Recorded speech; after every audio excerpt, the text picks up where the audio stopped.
Po si Irene Untulan, 53 years old. Nakatira po ako sa Digo City. Kahit na may sakit na ako na nagkasakit ako ng diabetic, sige pa rin ang mga don'ts.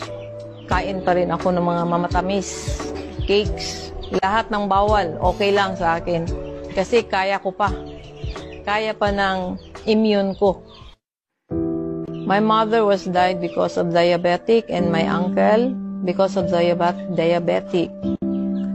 Bloodline talaga namin na may diabetic.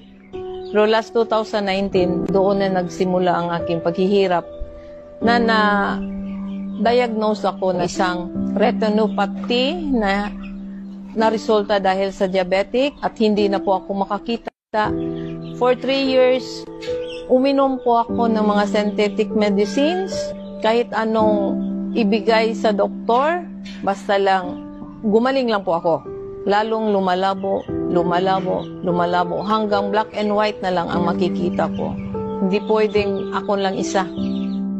Kahit magpunta ng banyo, hindi pwede. Kasi hindi ko makita yung inodoro.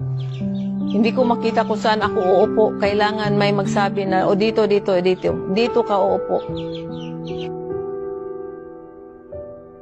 Sabi ko sa asawa ko na, ito na. Siguro ito na talaga ang buhay ko na. Para akong nasa isang kulungan na walang ilaw. Hindi ko alam kung sino yung dumaan, kung babae ba yan o lalaki. Basta may black lang talaga, black. Malaman mo lang na may dumaan kasi sa tinig ng kanilang paglakad sa tsinelas. Yun lang. Before na hindi na siya nagkakita, hirap talaga.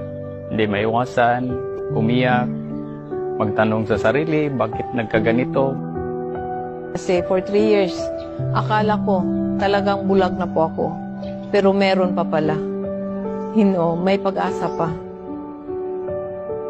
May isang tao dumating sa bahay, nakaihi lang, nagtanong, Ma'am, anong dahilan na hindi ka nakakita?